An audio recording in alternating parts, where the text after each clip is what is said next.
Abilene's Rock Station, Rock 108, online at KEYJ.com. This is The Morning After. I'm the Pain Man, and now joined on the phone. This is kind of a weird interview or a weird setup for it because I am joined on the phone by not only a colleague of mine, but also a hero of mine, I guess. Drew Weisholtz works for us. He's actually in our corporate office with Town Square Media, but he also got to take part in something that all baseball fans would probably want to engage in, whether it's for this particular team or their own specific team. But enough with the teasing there. Drew actually got to take part in the New York Yankees Fantasy Camp. Drew, I am the most jealous person on the planet that you got to do this because A, I'm a huge baseball fan. B, I'm a huge Yankees fan. So, I mean, are you still on cloud nine?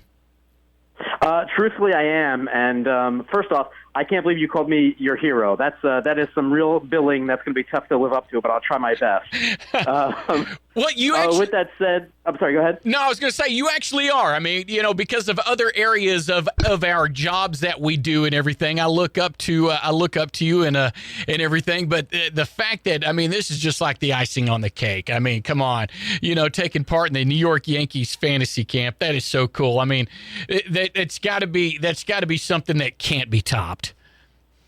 I think you hit the nail right on the head, Frank. It's just an amazing experience. You mentioned, am I still on cloud nine? Yeah. The answer to that was probably yes. I mean, it's something I think about every day. The fact that I got to experience something so incredible is something that will never go away, and it's just a remarkable experience. Whether or not you're a Yankees fan or a Red Sox fan, whatever fan, an Astros, Rangers, whatever. Yeah, it's just a remarkable thing to have experienced. Now let's go ahead and talk about this front to back. First off, I mean, it's basically what it sounds like, and for those that are just now tuning in, you can find Drew's article about his experience with the New York Yankees Fantasy Camp on our website at KEYJ.com. It's absolutely an incredible article in many, many ways. I mean, like I said earlier, I'm a huge Yankees fan. This is something that I would love to do, but You've done what very few people have been able to do, Drew, and that's to write on my level. I hate reading. When I was in school, I hated reading. My teachers, okay, go read this book. You got to do a report on this. I hated reading. I was the kid that cheated. I would find the Cliff Notes versions of something, and I would read that, and then I would do the report on it. And because I literally hate reading. I love writing, but I hate reading. But your article on your experience with the Yankees Fantasy Camp, front to back, was written on my level. So congratulations on being able to do something that kept my attention front to back. Well, thank you very much. I really appreciate that. Those are very kind words, so that means a lot to me, and I do appreciate that. And they say, it's a cliche, you should write what you know. Yeah. Well, when I wrote the article, I literally wrote what I knew and what I had experienced, and all the details, they're still very fresh in my mind, even though I've been back from the camp for, I guess, a little over 2 months now. It's still very much in the front of my mind, so it was a labor of love to put it together, and I enjoyed it, and I'm glad that you enjoyed reading it. Now, okay, how does this work out? I mean, it's a full week fantasy camp, right? Yes, that's correct. And this is down in Florida, down in Tampa, where most baseball or many baseball teams hold their spring training workouts and all that stuff, right?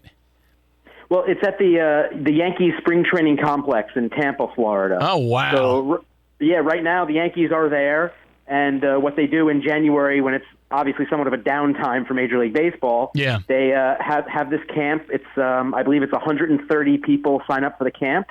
Wow. And then what they do is you are slotted to a team of just all these campers. So there's 13 players on a team. So there are 10 teams, and that's 130 players. Yeah. And you just play the various teams during the course of the week, and you're kind of thrown together with guys you don't know from a hole in the wall, and you're playing a sport that I haven't played in over 2 decades.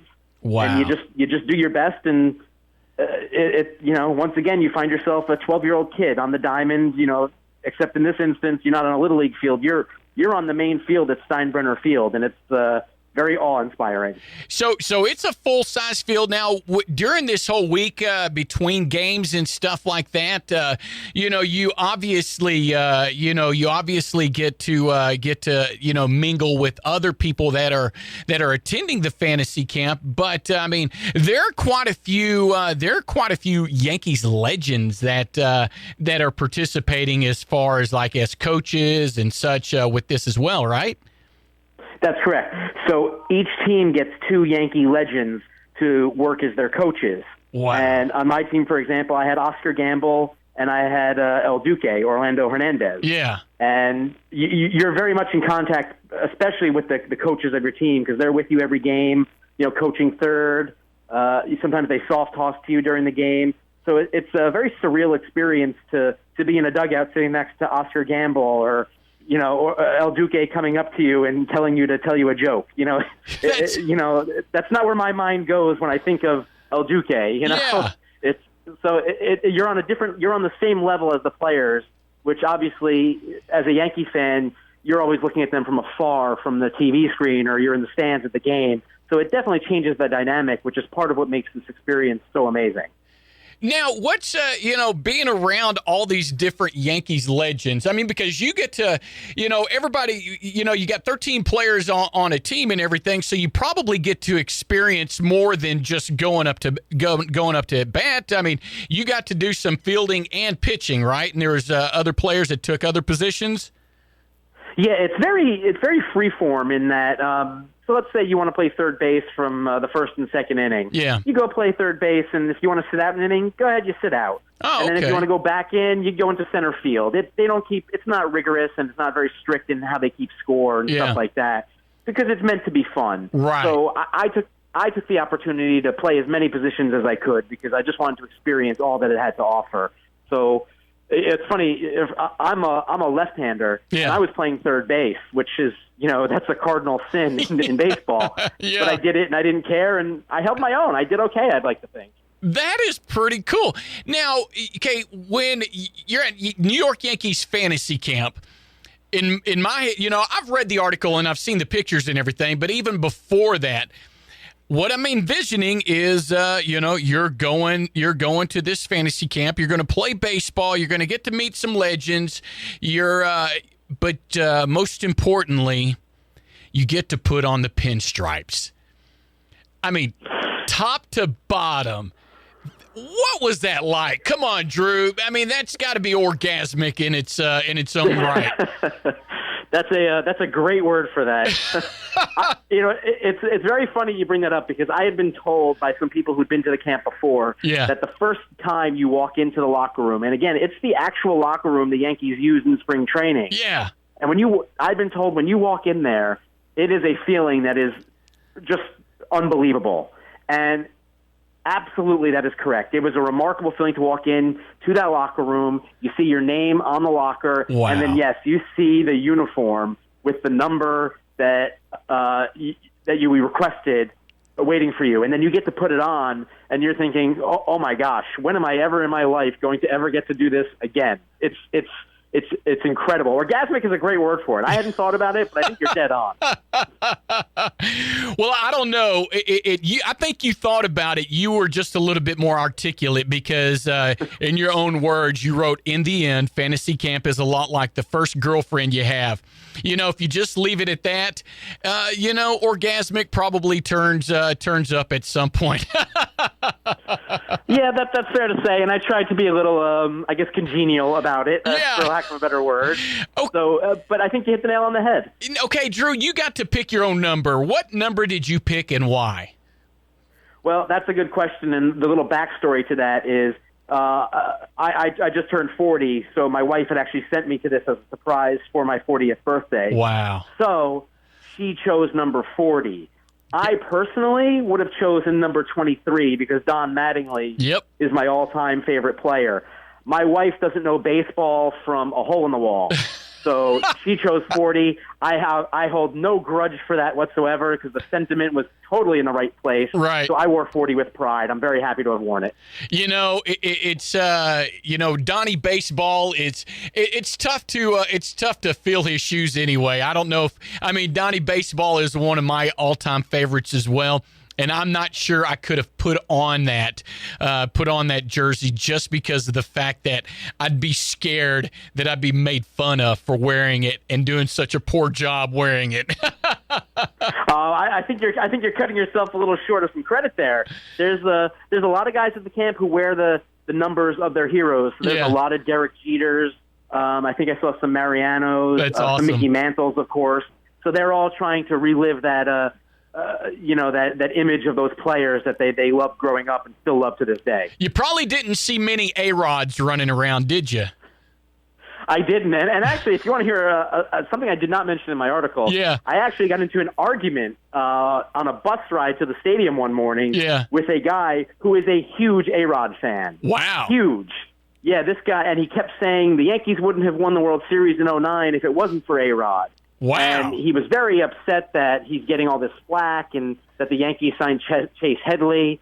And, the argument I make to that is, they may have won in 2009, but, what about 04, 05, 06, 07, 08, and so on and so forth.